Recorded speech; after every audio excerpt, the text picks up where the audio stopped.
The first thing that hits you is the salt. It's in the air, sharp and briny, clinging to your lips as the wind whips across the open seafront. Then comes the sound, a restless symphony of gulls, screeching overhead, and the tide rolling in with a steady, muffled roar against the seawall. But cutting through it all is the unmistakable percussion of raindrops pattering on umbrellas, hoods, and slick promenade stones. It's a wet afternoon on Brighton's promenade, sometime in the early 1960s, and the rain has chosen to arrive just as the families have finally settled into their seaside rhythm.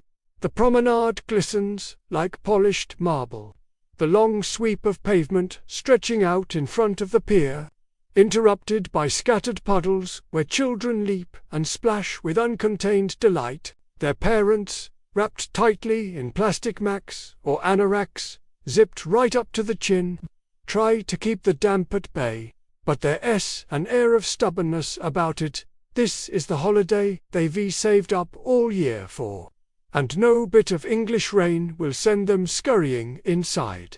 The smell of wet stone rises, mingling with the sweet, sticky perfume of candy floss spinning from a stall, its pink wisps clinging to the damp fingers of a boy who looks as though he can decide if the rain has spoilt it or improved it.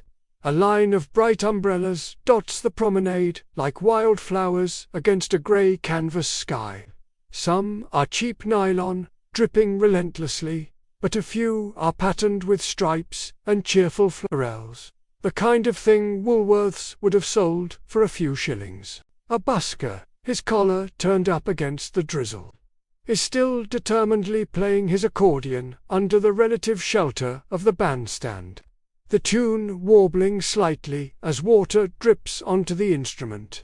It's I do like to be beside the seaside, of course, and though most people are too busy dodging raindrops to stop and sing along, a few join in, their voices thin but brave against the weather. Over by the railings, a young couple leans together, sharing a newspaper hastily folded into a makeshift shield. She's wearing a headscarf knotted neatly under her chin, her hair safely tucked away from the rain, while he fiddles with his cigarette lighter, frustrated at the damp. They laugh at their own futility, and for a moment the rain feels almost conspiratorial, as if it's drawn them closer together. Nearby, a little girl in Wellington boots drags her father towards the edge of the promenade to peer down at the restless water below. The sea looks darker now, its froth whipped up by wind, but the sight holds her in a kind of fascinated spell. Inside the sheltering curve of the pier's entrance, shopkeepers try their best to lure the soggy crowds. Posters advertising fresh rock, Brighton's best, press flat against rain-streaked glass. The smell of hot roasting peanuts seeps out of a narrow stall, carrying a warmth that contrasts with the cool, damp air. A few holidaymakers duck gratefully inside, shaking their umbrellas like dogs drying themselves, while others linger on the steps, watching the promenade transform into a reflective ribbon of grey and silver. The rain isn't heavy, but it's persistent, the sort that seeps into cuffs and collars and dampens hems. Still, the stubborn cheer of the English holiday spirit keeps the promenade alive. A group of teenagers, collars turned up on their duffel coats, strut with deliberate nonchalance, one of them carrying a portable transistor radio pressed against his ear. The faint crackle of the shadows or Cliff Richard sneaks out, competing with the steady hiss of the rain. Their hair is perfectly bridal-creamed, despite the drizzle, a statement of style against nature's attempt to dishevel. On a bench, an older couple sit side by side, their thermos flask between them. The woman pours steaming tea into its plastic lid cup, her fingers reddened from the cold, while her husband stares out at the horizon as though he has seen 100 such afternoons, and is quietly content to see 100 more. The tea smells rich, strong, with that familiar malty tang of Typhoo or PG tips, They don't speak much, but when their hands brush as the cup changes hands, there's a small, knowing smile shared between them. A passing tram rattles behind the promenade, its windows steamed with passengers who have abandoned the walk for the comfort of a seat and the clatter of iron wheels on track. From within, children press their noses to the glass, leaving foggy ovals, watching the determined parade of holidaymakers below. Some wave, and a few on the promenade lift damp hands in return. The rain, as it so often does by the sea, comes in sudden flurries and pauses. A brief gap in the clouds brings a shaft of pale sunlight, striking the wet stone so that for a moment the promenade shines as if gilded. People lift their faces instinctively, umbrellas lowering just slightly, and the gulls swoop lower, their feathers flashing white against the darker backdrop of clouds. But then, just as quickly, the grey returns, and the soft drumming of drops resumes. Somewhere down the row of little shops, a bell jingles as a group hurries into a fish and chip shop. The warmth inside, fogging the window almost instantly. The unmistakable scent of hot oil, crisp batter, and malt vinegar leaks onto the street, cutting through the smell of damp coats. For those who remain outside, the thought of a steaming paper-wrapped parcel in hand grease seeping through the newsprint, the first salty bite melting on the tongue becomes almost irresistible, and yet no one looks truly miserable. There is, instead, a kind of collective resignation woven with humour. This is England, after all. Rain is not the enemy. It's part of the script. Seaside holidays have always carried this blend of joy and damp, laughter and drizzle, the stubborn insistence on pleasure no matter the weather. Children's laughter still rises above the rain, high and clear, as they chase each other across the slick stones, their mothers calling after them, voices half lost to the wind. By late afternoon, the rain eases just enough for the promenade to feel alive again. The stalls reopen their shutters wider, the accordion player packs away his instrument, and the young couple at the railings finally give up on the cigarette, walking off arm in arm. Behind them, the tide continues its endless pull and push, the sea's voice as steady as ever, indifferent to the weather. And just around the corner, beyond the damp cheer of Brighton's promenade, another world waits, neon lit, warm and humming with electricity. The arcades are glowing to life, their penny slot machines rattling and chiming, offering the kind of escape that only a British seaside pier in the 1960s could promise. The morning begins, not with sunlight, but with sound. A kettle whistles in the narrow hallway of the boarding house, its high note mingling with the rhythmic tick of a clock somewhere downstairs.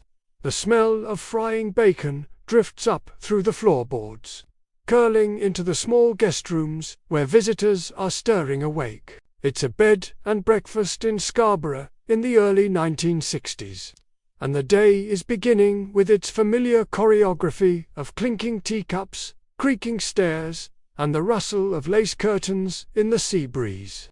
In one room, a family of 4 wakes to the muffled cries of gulls outside the window. The glass is slightly fogged from the damp coastal air, and when the father wipes it with his palm, the sea comes into view, blue, restless, stretching beyond the rooftops of terraced houses. The children are already bouncing, pulling on socks in a hurry, their minds set on sandcastles and rock pools. Their mother, hair set in soft curls under a scarf, calls them back to wash their faces properly, her voice warm but insistent. Downstairs, the landlady presides over her domain with practiced efficiency. The breakfast room is a narrow space, lined with mismatched tables, dressed in floral oilcloths. There's the clink of knives against butter dishes, the scrape of chairs against the wooden floor, and always the smell, rich, savoury, unmistakably British, On the stove, rashers of bacon hiss and curl beside fat sausages, the blackened edges spitting in the pan. Eggs are fried until their edges frill, mushrooms shrink and darken, and tinned tomatoes bubble with a faint sweetness. For some guests, porridge is ladled steaming into bowls, sprinkled with sugar that melts instantly. The landlady wears her apron-like armour, a tea towel thrown over her shoulder as she moves from table to table, topping up pots of strong, tannic tea. She's efficient, but she knows how to soften the morning with a joke or a kind word.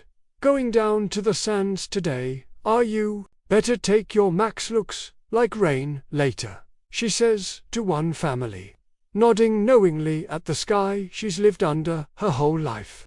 Her voice carries the rhythm of Yorkshire, firm but warm, the sort of voice you trust without question. For the children, breakfast feels endless. The girl kicks her legs under the table, impatient to be gone, while her brother hides a triangle of toast in his pocket for later, already imagining the gulls swooping in to snatch it from his hand. The father lingers over the newspaper, its pages smelling faintly of damp print, while the mother fusses over whether everyone has enough to eat. A chorus of teaspoons against china cups punctuates the chatter. Someone at the next table asks for more marmalade, another guest requests brown sauce with his bacon, and all the while the landlady floats between them, balancing trays like a stage performer who has long since mastered her part. Outside, the town is just waking.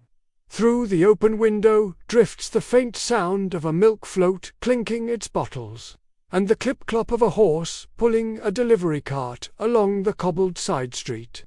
The curtains billow with the smell of the sea, sharp and clean, cutting through the fried richness of the dining room. One guest comments that it smells like freedom, and another chuckles, saying it smells more like salt and fish. Both are right. Breakfast in a seaside B&B is never just about the food, it is about the rhythm of the holiday itself. Families come down in shifts, faces still flushed from sleep, and leave in a flurry of raincoats and paper bags. Young couples sit closer than they do at home, sharing quiet smiles as they butter toast, while older visitors glance at the clouds and mutter about the best time to catch a tram to the funfair. The atmosphere is communal, a mix of strangers bound together by circumstance, the walls echoing with a dozen overlapping plans for the day ahead. There's something intimate about the space, too. The tables are close enough that you can hear the scrape of your neighbor's fork, the sigh of satisfaction after a sip of tea. Children's laughter slips across the room as easily as the smell of bacon fat. Everyone is on holiday, and in that room, the usual barriers between strangers seem to fall away. A nod, a comment about the weather, a shared chuckle when a child spills milk kit, all part of the easy camaraderie that only seems to happen in these small seaside guesthouses. When the plates are cleared, and the guests begin to leave in a shuffle of sandshoes and umbrellas, the landlady finally pauses. She sets down the last pot of tea, wipes her brow with the tea towel, and glances out the window towards the restless North Sea. She knows the day ahead for her guests, the children shrieking at the chill of the first wave over their toes, the parents huddled on striped deckers with newspapers, shielding their faces, the inevitable rain shower sending everyone scurrying for cover. She has seen it all 1,000 times, yet she still smiles at the thought. For the family from London, it is a moment they will carry with them. The smell of frying bacon will always remind them of Scarborough. For the young couple, it's the stolen glances over steaming mugs of tea. For the older guests, it is the comfort of tradition, the reassurance that no matter how much the world changes, a seaside B&B breakfast will always be just so. Hearty, simple, familiar. And as the last guest leaves the dining room, the landlady begins again clearing plates, setting tables, boiling kettles ready for the next wave of hungry holidays. Outside, the sea air thickens, the clouds gather, and the town beyond is already alive with the sounds of summer by the shore. But just beyond the breakfast room, past the narrow staircase and out onto the street, another scene is waiting. The pier glowing faintly in the grey light, where the penny slot machines and flashing bulbs are about to draw a different crowd entirely. It begins with a flicker, just a faint electric hum at first, the low thrum of bulbs sparking to life in the salty air. Then, suddenly, the pier is alive. The arcades glow in reds and golds, their neon letters shimmering against the damp night sky, promising prizes, music, and the thrill of chance. It's Great Yarmouth in the mid-1960s, and the pier has become its own world, part carnival, part sanctuary, part electric dream. The air is thick with a cocktail of smells: warm oil from frying donuts, the temps of salt spray drifting in from the sea, and the faint metallic whiff of old copper coins passed from hand to hand. The boards underfoot are damp, darkened by the earlier drizzle, creaking with every step as teenagers, families, and pensioners all shuffle into the glow. Outside, the wind is sharp, whipping at coats and scarves. But in here, under the warm haze of the arcade, the world feels brighter, safer, and infinitely more exciting. Pennies are the true currency of magic here. Boys with slicked-back hair and girls in headscarves rummage in pockets, pulling out a stack of coins that glint briefly before vanishing into the slots of the machines. The sound is constant kink, clatter, whir. Penny falls cascade like rainstorms behind glass screens, teasing with the promise of a jackpot as coins teeter precariously on the edge. Each movement of the metal shelves feels like a heartbeat, pulling a crowd of eager faces closer, willing the stack to tumble. When it finally does, clattering down with a glorious noise, the cheer that erupts is louder than the machines themselves.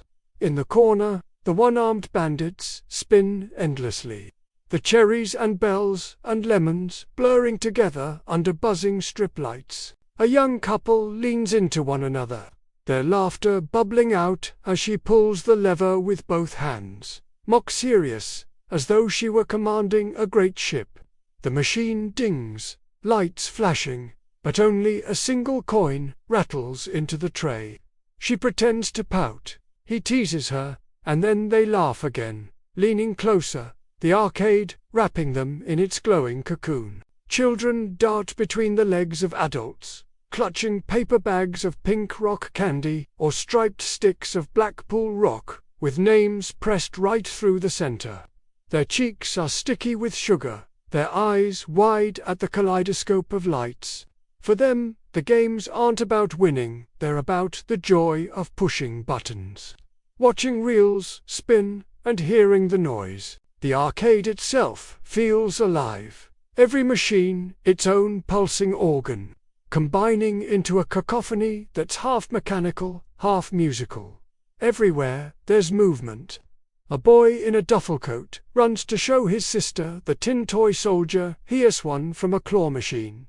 Its stiff arms frozen mid-salute, a group of teenagers crowd around a jukebox, dropping in coins and arguing over which song to play next. The Beatles' I Feel Fine begins to spin, its jangly riff slicing through the arcade noise, and a few of the girls sway on the spot, singing along between bursts of giggles. The boys act unimpressed, but their feet tap in rhythm anyway. Over by the change booth, an older man with a cap and a careful frown exchanges shillings for pennies, his hands worn, but quick, sliding stacks of coins across the counter with the ease of long habit. His booth smells faintly of tobacco and ink, and he nods knowingly at the hopeful faces pressing close. He's seen it all before: the little victories, the little defeats, the thrill of watching fortune turn on a single coin, but the magic of the pier isn't only in its lights or its prizes, it's in its ability to suspend time. Outside, the waves crash and the town winds down for the night, but here inside, time stretches and blurs.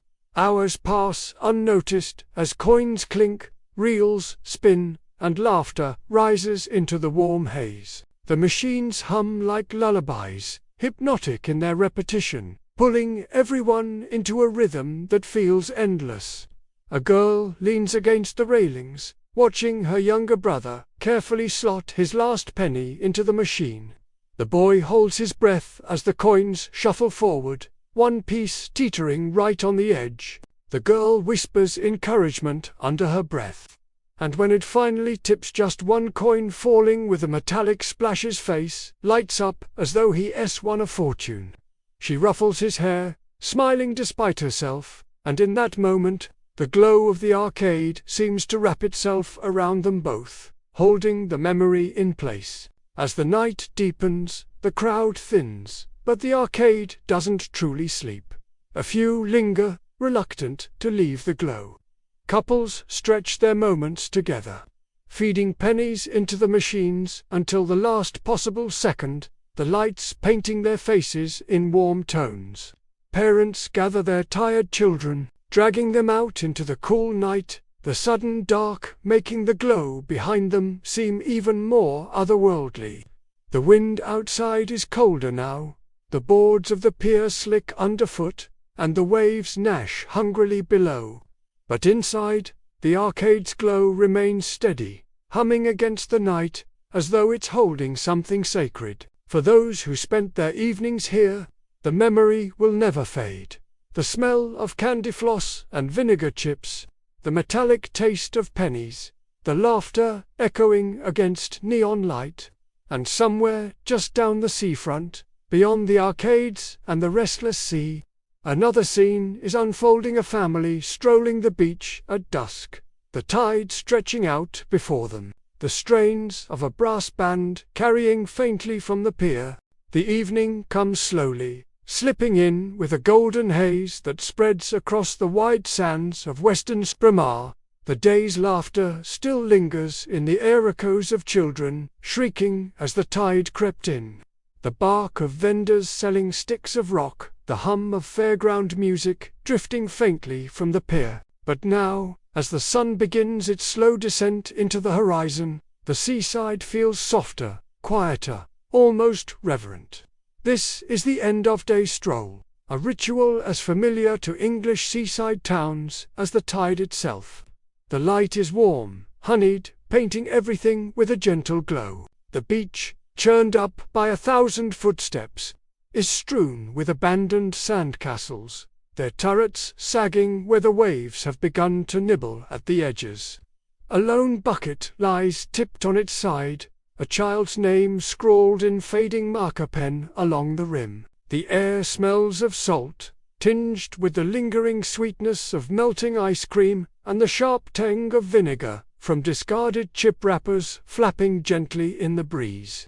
Families wander slowly, as though reluctant to let the day slip away. Mothers carry folded deckers under their arms. Fathers hoist sleepy children onto their shoulders, and dogs pad along the damp sand, leaving prints that fill quickly with water. The brass band on the pier plays one last tune, the melody thin and nostalgic, carried out over the sands by the evening breeze. It's a waltz, something old-fashioned, something that makes even the teenagers pause for a moment, listening despite themselves. Along the promenade, the shop fronts are beginning to close. Striped awnings are pulled down, shutters rolled into place, and the last sticks of Brighton rock and jars of boiled sweets are swept inside. But the beach still holds its audience. Couples walk hand in hand, their shoes dangling from their free hands, toes pressing into the cool, damp sand. Their laughter is quieter than it was in the afternoon, softened now into something tender, something meant only for each other. The gulls wheel overhead, their cries sharper now against the thinning chatter of the beach. They dive towards the last scraps of chips being tossed into the air by children daring each other to feed them. The gulls swoop, greedy and fearless, their wings flashing white against the darkening sky, before retreating back towards the seawall. The children squeal with delight, their parents calling after them to be careful, their voices echoing across the wide, open expanse. Out on the exposed sands, where the tide has drawn back to reveal endless flats, the light reflects in long, silvery ribbons. Pools of water lie scattered like mirrors, catching the sun's last fire. A boy splashes through one barefoot, his trousers rolled up to the knee, his sister chasing after him with arms outstretched. Their laughter carries easily in the open air, a final burst of joy before the day slips into memory. Closer to the pier, the smell of doughnuts still hangs heavy, the last of them frying in hot oil before the stall closes. A girl clutches a warm paper bag against her chest, sugar dusting her chin as she takes a final bite. The bag already empty. She looks up at her father, who grins and wipes her cheek with a handkerchief. And for a moment they stand together in the orange glow of the setting sun, the moment quietly sealed. As the light fades further, the tide's return becomes audibly slow, insistent murmur that builds into a steady rhythm, like breath. The sea creeps closer, curling across the sand in lazy arcs, reclaiming the castles and footprints left behind. Families pause to watch, some sitting cross-legged on the promenade steps, others leaning against the railings. There's something magnetic about it, this simple rhythm of land and sea, something that draws people into silence. The brass band has stopped now, its music replaced by the steady hush of waves and the occasional gull's cry. An older couple walks slowly along the sand, their hands brushing as they go. He wears a flat cap, she a cardigan, buttoned tight, and their steps are small but steady. They don't speak much, but every so often their eyes meet, sharing something quiet and unspoken, something built from decades of these same end-of-day strolls. For them, the scene is timeless. Weston-super-Mare has seen them young, middle-aged, and now older, and the ritual has hardly changed at all. The last of the daylight lingers on the horizon, streaked with purple and rose, the pier silhouetted against the sky.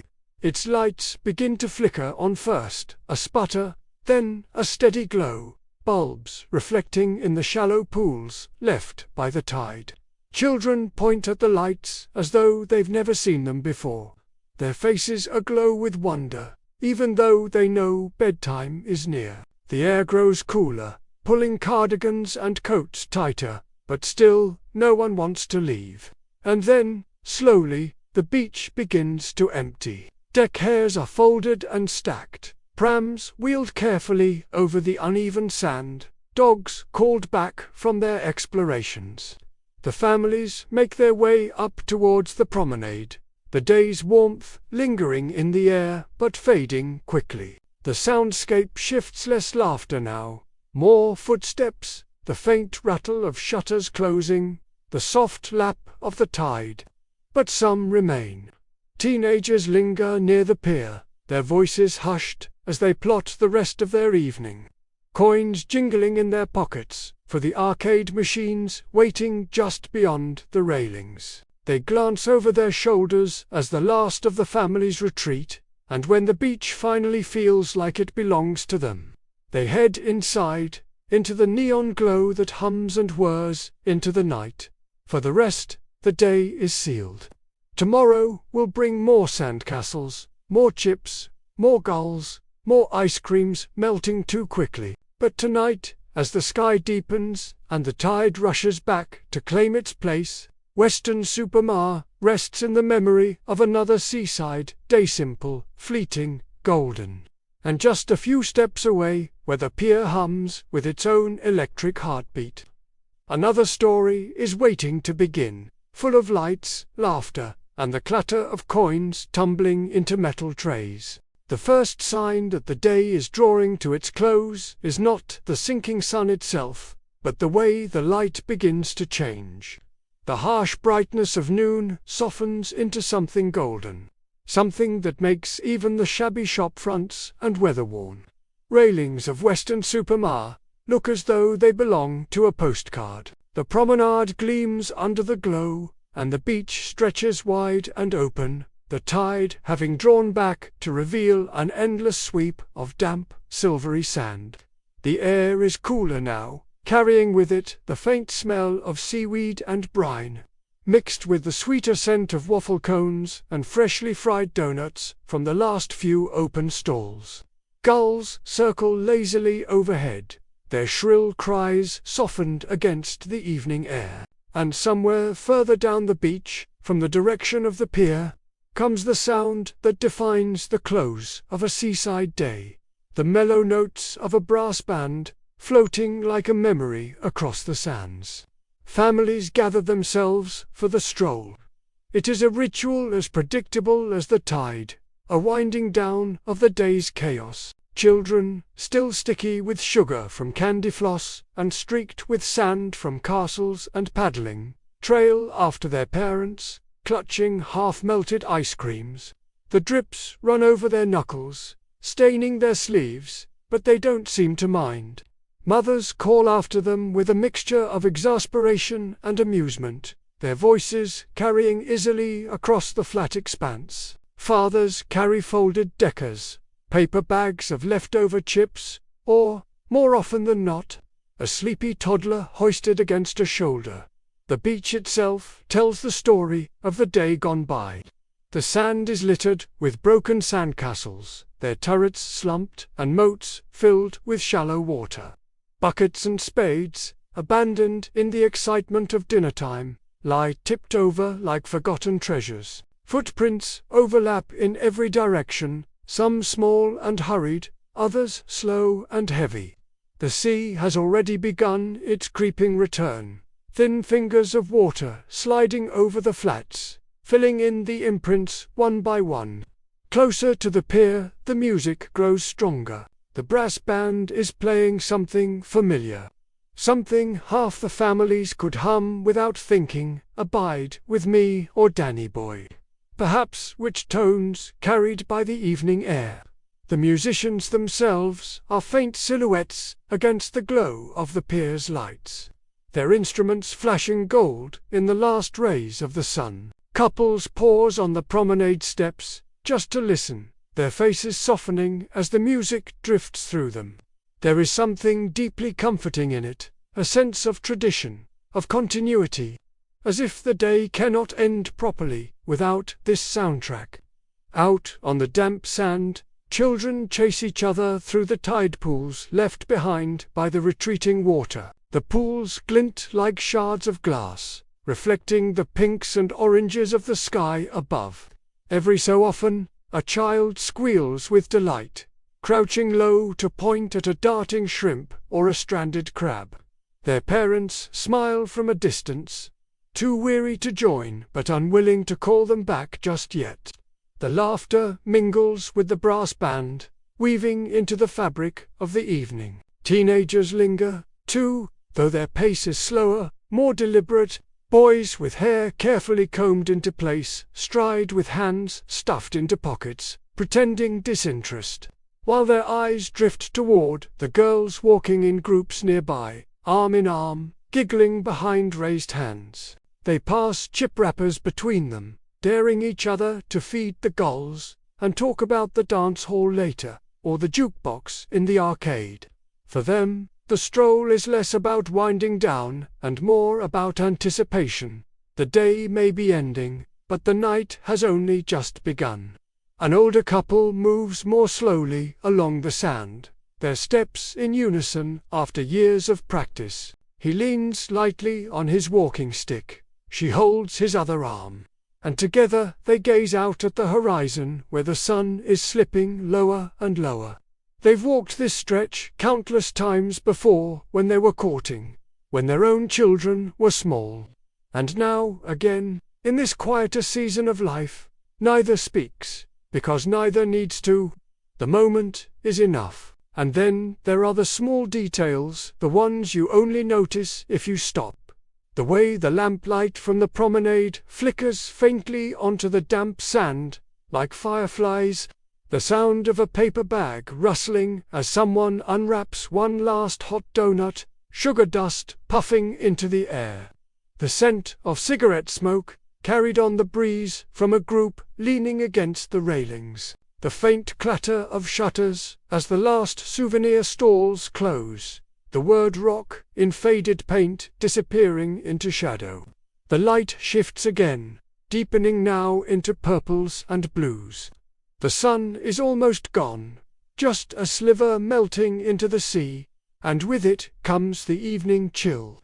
Mothers pull cardigans tighter, fathers drape coats around children's shoulders. The beach begins to empty, families climbing the steps back to the promenade. Their chatter quieter now, tired but content. The brass band plays one final song, its last notes trailing off into the air like a sigh, before silence takes its place. But not everyone leaves. A few linger, standing still to watch the tide creep steadily back in, covering the last of the day's sandcastles. Teenagers drift toward the pier, drawn to the neon glow beginning to pulse from within the arcades. The gulls swoop lower now, scavenging the last scraps, their wings cutting sharp lines against the dimming sky. The pier itself hums with a different kind of life, its lights glittering against the water, promising that though the day is ending, the night still has much to offer. For those who return to their boarding houses, though it is this stroll they will remember the cool sand underfoot, the cry of the gulls, the taste of salt and sugar mingling on the tongue. The glow of the setting sun turning Weston-super-Mare into something almost magical. Days like this may be ordinary, repeated summer after summer, but in memory they shine brighter. And just beyond the lamplit promenade, where the pier lights flash and the clatter of coins begins anew, another story is waiting to unfold, one filled with neon glow, laughter, and the promise of chance.